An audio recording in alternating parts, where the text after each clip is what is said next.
Hi, thanks for coming on Mission Sustainable to talk with us today. We've got your host, that's me, Mia, and our other guy, Zach. Can you say hi? Oh, Yeah, and today we'll be interviewing two speakers. Let's have them introduce themselves. Miss Kaya. Hi, I'm Karina. I'm from the Center for Sustainability PH, and we're in Palawan, the Philippines. Awesome. Thanks. And Miss Annadel. Hello, good afternoon. I'm Annadel. I'm currently working in De La Salle University as an environment specialist and working closely with the coastal communities in Lian, Batangas. Awesome. What does your job look like these days? It's more of an online conversation with the fisher folks. Fortunately, they have the internet connection naman. Yeah, I'm really grateful for the internet these days. And you, Miss KM, same? It's like trying to find a way back into our communities because all of our work really starts in the field with our communities. So we've had a few visits initially, and we're going to keep trying. Yeah, my God, the new normal, right? But otherwise, you'd say that your operations are pretty unaffected by the pandemic because of your on-the-ground presence.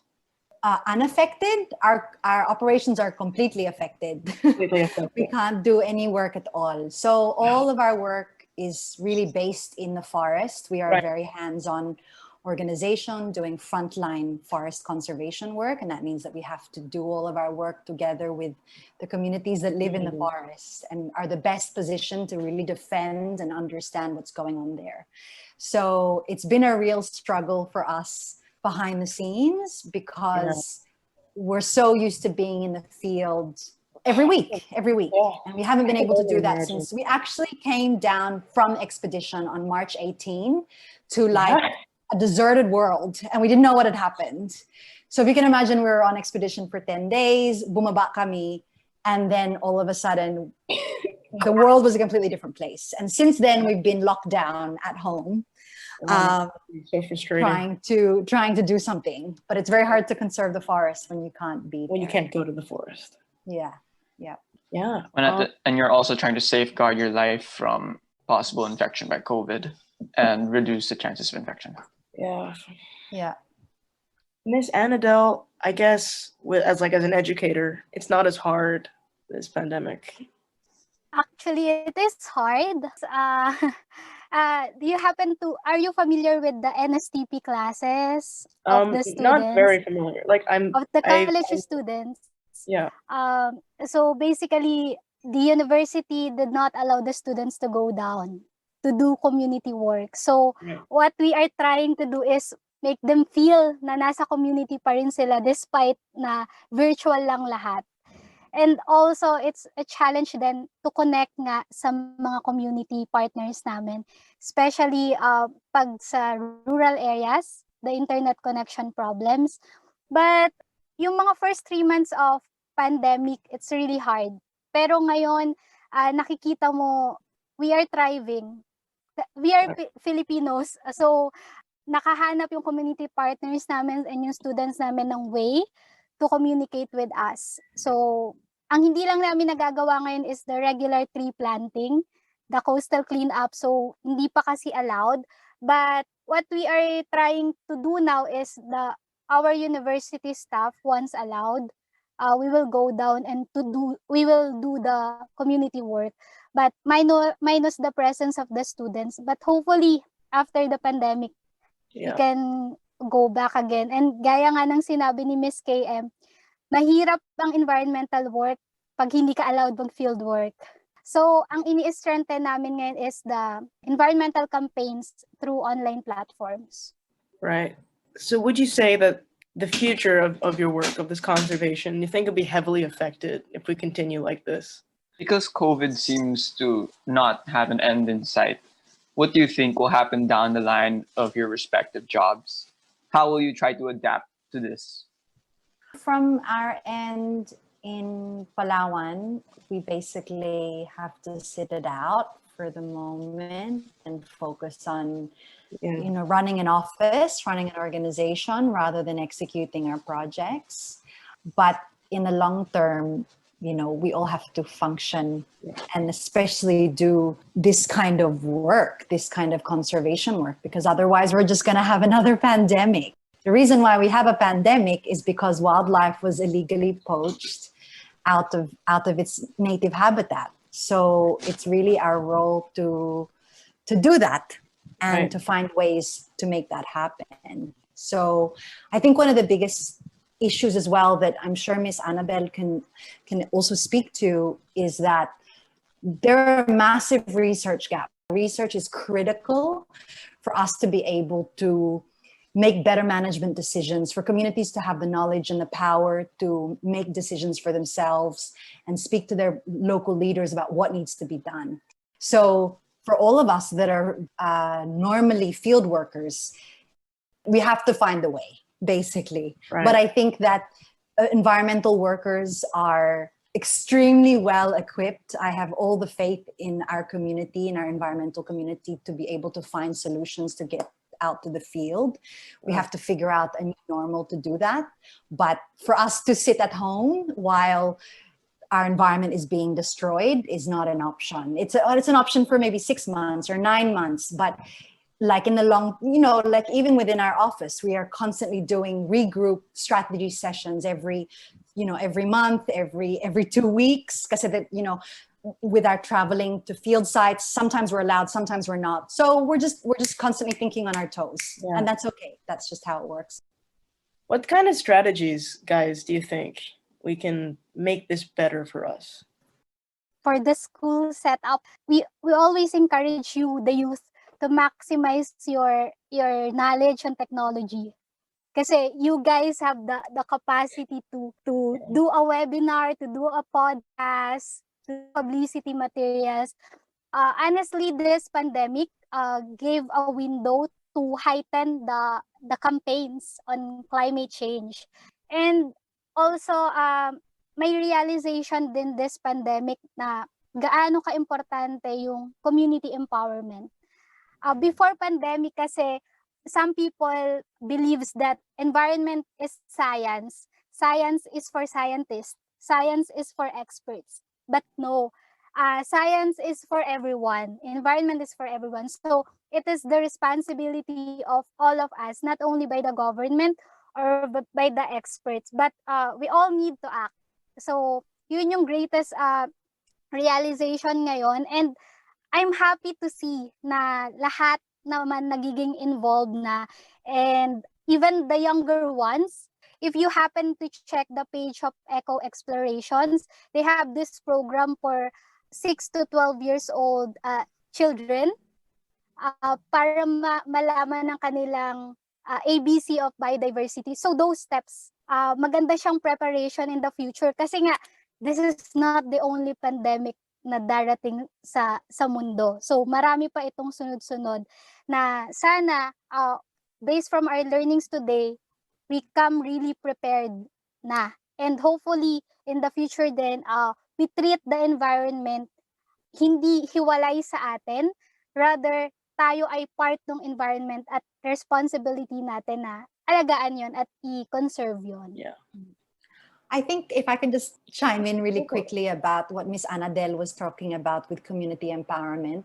I think from a scientific viewpoint, one of the biggest issues that we're dealing with now are these research gaps, because scientists can't get to their field sites.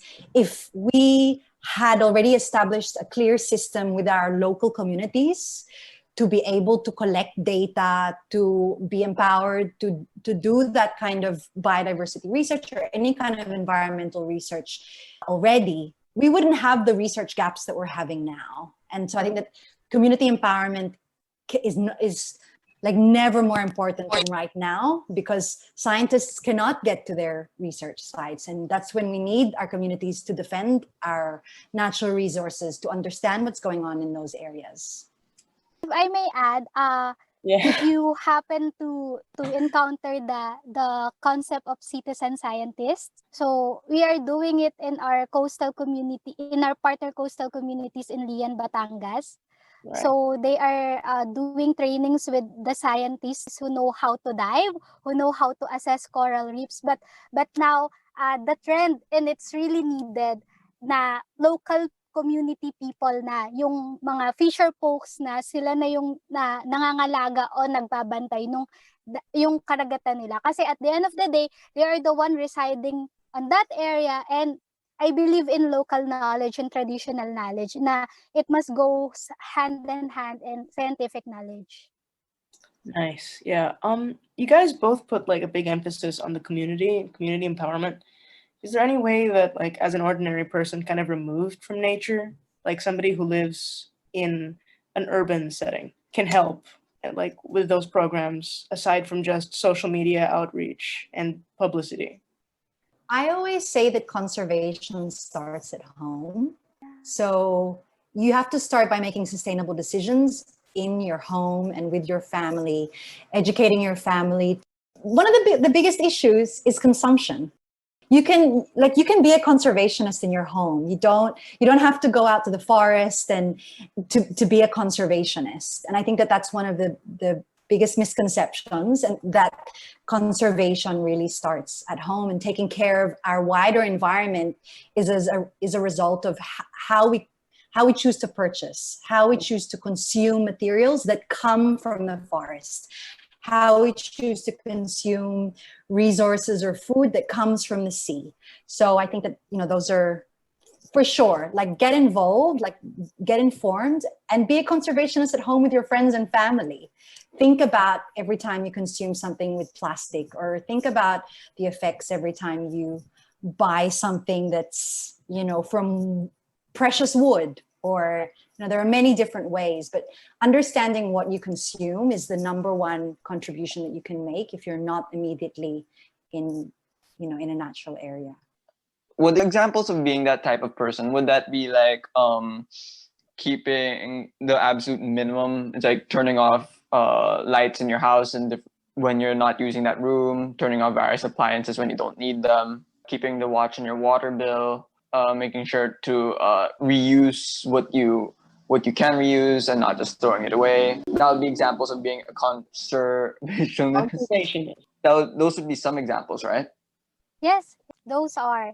The thing with environment is, some people think environment is only about trees, planting trees, coastal cleanup, but we forget that environment has many aspects, like the energy, the solid waste. So, gaya ng sabi ni Ms. KM, start from your home, start with your family, and there's no little or big contribution in environmental conservation. It really starts from you, kung saan ka comfortable. Gaya ng lagi kong sinasabi, kung comfortable ka doing environmental conservation through arts, through drawing, do it. Like for example, marami di bang mga arts expert ngayon, iba-ibang medium ang ginagamit sa paggawa ng arts. For example, recycled plastics. So that is environmental conservation. And also, I want din lang balikan yung sinabi ni Mia kung paano makaka-contribute kung nasa urban setup. So, I work with Makati LGU for 2 years. And I also work with colleagues in QC. So, ang good thing dito kasi, hindi lang alam ng marami, pero ang mga city ay may program on urban biodiversity. There is a concept of urban biodiversity, and you can join the activities of the city on tree planting. In Makati, they are more of on carbon reduction program. So those aspects you can tap your city in joining. Hindi nyo kailangan umakyat ng bundok, pumunta sa dagat gaya ng ginagawa namin ni Miss KM. But you can do it in the most comfortable way you want. Then unti-unti, pwede naman kayo maging adventurous. You can set up your own organization, you can visit the rural areas. But for now, check your resources at hand. Nice. I think just like one last thing I was going to say, I think it's really important that you figure out what you're passionate about and then you make it about conservation. Because the truth is that our planet is in crisis, and if we're going to fix it, everybody has to be on board. Yeah. Every discipline has to be on board. Every expertise from every field, whether it's finance and corporate to conservationists like us, or researchers or students, like it's a complete lifestyle change. So I think if you're trying to find the way of how to contribute, parang find what you're really passionate about muna, and then you figure out how to make it about conservation or sustainability. Yeah, just about being passionate about something. My family, we go to Batangas often to visit the beaches, and we love swimming. My parents are divers, and I also dive myself. And we try to take care of the ocean by, like, we pick up the trash, we bring it, trash that's floating out there, because we know plastic bags, turtles can eat that, filling up their stomachs until they end up starving to death. Fish can get trapped inside, like, these plastic bags. So we just pick up all the trash we can and bring it to shore and throw it back into the trash can. But there's sometimes just so much of it. It's just so depressing when you, like, see what you've pulled out of the ocean, and then you look, when you jump back in, you just see there's so much still left. It's like when you look at that, you think everybody thinks the ocean is their trash can. Do they not realize that there are living creatures there, like really extraordinary ones that I've seen?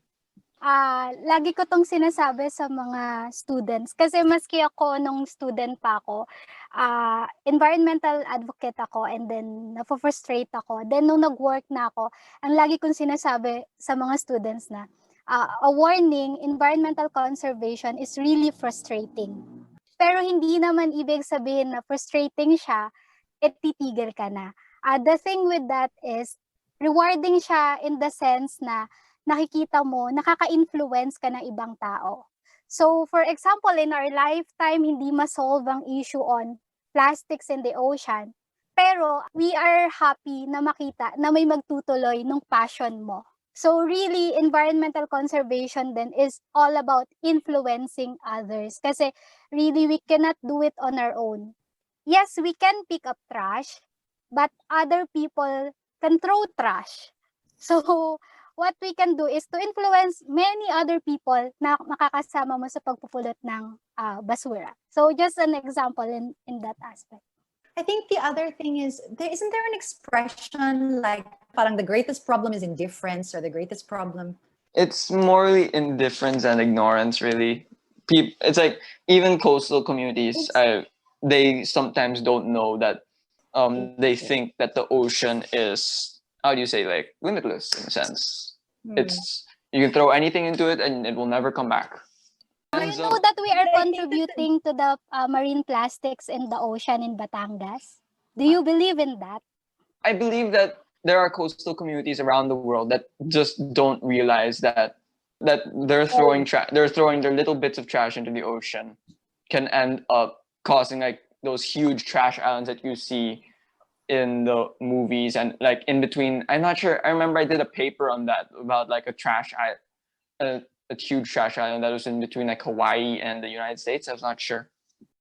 I think it's really important to look at plastic trash holistically. It's a global problem. It's a global problem based on global policies and global issues. So seeing one person throw rubbish irresponsibly is not just the product of that one person. It's a product of a system that allows it or encourages it, or whichever reason you want to use. It's very complex. I think that especially, like, the trash that we see, we don't actually know where it comes from. Often the trash doesn't just come from the Philippines, or from Filipino communities, or from Filipino coastal communities specifically. It can travel from the Arctic. It can travel from the US. It can travel from all over the world. Recently, they found plastic trash in the middle of nowhere in the Arctic. And now there's certainly no communities there. So it's a much more complex global issue to be addressed. You know this tagline, the no globally, act locally? That's an important concept or tagline, because we know the global issue, and what we can do is to act on our own little ways. So for example, here in Manila, we can reduce our consumption of plastic with the thinking that because it might go in other coastal communities, in other coastal areas, which is why every time we do coastal cleanup in Manila Bay, every orientation, we are reminding the students na you are not sure, maybe this piece of trash comes from your home, maybe this piece of trash comes from your lola's home. So it is important that you are aware of your own lifestyle so that we will not contribute anymore to the global issue. Yeah, I get that. Like we all live on Earth, right? It's all connected. Yeah, Yes. we've got one Earth. Yeah, but yeah, I really like this emphasis on like people and choices and the young, specifically because I am a young person who has to make a lot of choices. And it's already overwhelming, but it's nice to hear some people who can say it like clearly, concisely, and in a way that makes sense and steps that we can follow. The theme of this episode is like the relationship between biodiversity and tourism. And we've already covered policies and like the economy of like people and research and science. But how do tourists fit into this? Well, I look at it from the perspective as a Filipina Right. of how it impacts us and how it impacts like our most vulnerable communities. Yeah. So I actually did research for this because I was really curious about what is going on, like what's been, what data has been collected. Two big things that I saw that was super interesting was that since the pandemic, 43% of tourism related businesses, so of the tourism businesses that were surveyed, 43% have chosen to reduce their employee headcount. So that's a lot of people, considering that in 2019, over 5 million were employed in the tourism industry. And then the second thing is that 88% are expecting a 50% drop in revenue, at least 50% drop in revenue this year alone. And tourism is a huge part of our national GDP. It's like over 10%. But to segue it back to biodiversity, I think it's very important to remember that even bigger to our national economy is agriculture. So fisheries and products that come from the forest. And so it's even more important to protect biodiversity, Right. I would argue. Yeah. So I do agree na forestry sector, the agriculture sector is as important as tourism sector. Pero I want to emphasize the relation of biodiversity on those three. So if you will dig deeper, when you have biodiversity loss, the tourism sector figures will go down. Why? Because basically Philippines, the tourism sector in Philippines heavily relies in natural resources. So our tourism products here are the mountains, the beaches, the animals, the plants.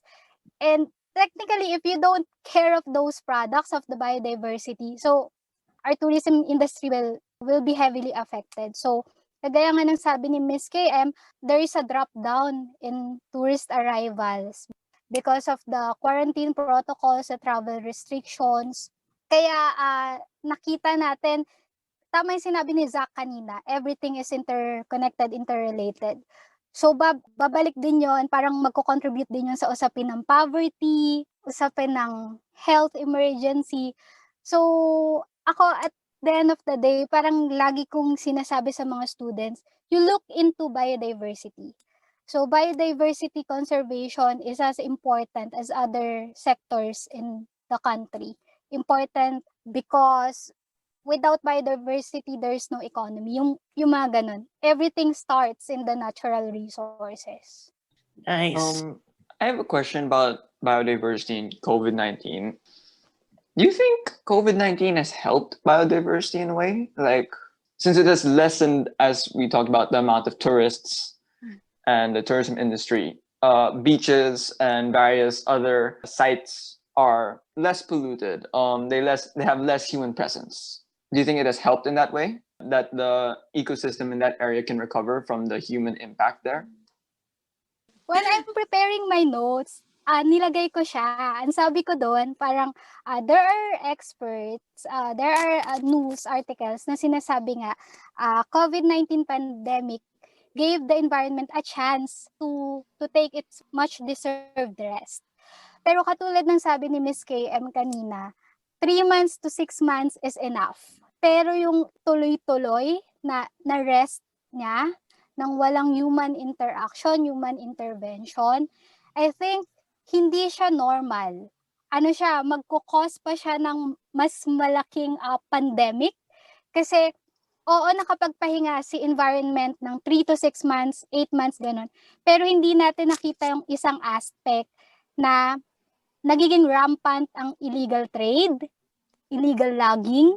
Why? Because walang tourist operations, walang tao, walang enforcement. So, tourism kasi nagsisilbi din siyang bantay sa environment kung sustainable at ecotourism ang ini-implement. Pero, ayun nga, in environment, we need to balance out everything. Sa tourism kasi may tinatawag silang closed season and open season. So, sa panahon ngayon, parang mag-iisang taon ng close season. Parang I don't think it's a good sign na. I think also like what Miss Annadel was saying about, I think research will tell us later, but for sa amin dito sa Palawan, I think it's very arguable if it makes a really big difference. And on a wider level, in terms of climate change, so it just came out, like basically it was a blip. COVID was a blip for carbon emissions. It made very little difference because industry continued to operate. So even though maybe we ourselves stopped going out, industry was still very active. Yeah, we actually have within my network, we're trying to compile anecdotal evidence of the illegal activities that are happening as a result of opportunistic people, because there's no presence, there's no tourism. They can conduct their actions without the fear of being seen. Yeah, even like sa national, like sa area namin, sa Cleopatra's Needle Critical Habitat, we have no idea if there are legal activities happening because everybody is at home. Nobody's patrolling the forest. It's not safe. All right, before we leave off, wow, is there anything you'd like to say, like final messages? I'm looking forward sa future na makausap ulit kayo. Sana ma-involve kayo sa tinatawag natin ngayong climate emergency at climate action. Kasi lahat naman ng usapin ng environment nag-uugat o kaugnay sa climate change, no? And also, totoo yung sinasabi ni Ms. KM na even though we do our part as an environmental conservationist, even though we stay at home forever, hanggat may mga big companies using coal, the problem on climate change is still there. Still at risk pa rin tayo sa future pandemic. So, what I am always trying to say to the students is I'm encouraging them to speak up, to use their voices in whatever platform na comfortable sila para ma-raise yung advocacies nila on development and environmental conservation. Or if you are not comfortable with speaking up, you can join other organizations. Marami naman kasing form through arts, through singing, through acting. So if you can do that, then Mother Nature will be happy. You did your part already. Right. Nice. Miss Cam? I think that for the youth, I think it feels like a really heavy burden. We are a youth organization and we really feel the burden of, because we've taken up this advocacy na parang we can't give up, even dahil may maraming dangers. Yeah. The Philippines is the second most dangerous country for environmental defenders in the world. We cannot forget that. I guess like for the youth, here in the Philippines, we're 40 million. We really have the power as a youth movement to create change, whether it's every day in our homes with our family or it's at the ballot box in 2022. But we definitely have the power as the youth to change. We have never been more powerful than right now. And even though the challenges are very scary and the emergency is very daunting, I think that together, if we work together, we have, yun, parang we're not disempowered. We have more power than we've ever had. We have an amazing way of connecting with each other through social media, and we have so much technology. Like sinabi ni Miss Annadel kanina, parang the youth are so ready for this. They just, yun, parang we just have to take it and be brave to take it. For better or worse, this is our fight. It's our planet. So it's our future as well, because you we don't want to started live it in already with the mission sustainable. Yeah, wow. Wow, that was We what should continue after school. So thanks, guys. Thanks for coming over. Thanks for not coming over. Thanks for clicking on the Zoom link. Thank you for speaking. Yeah, thanks for and thank you for your advice and also your very interesting and useful information.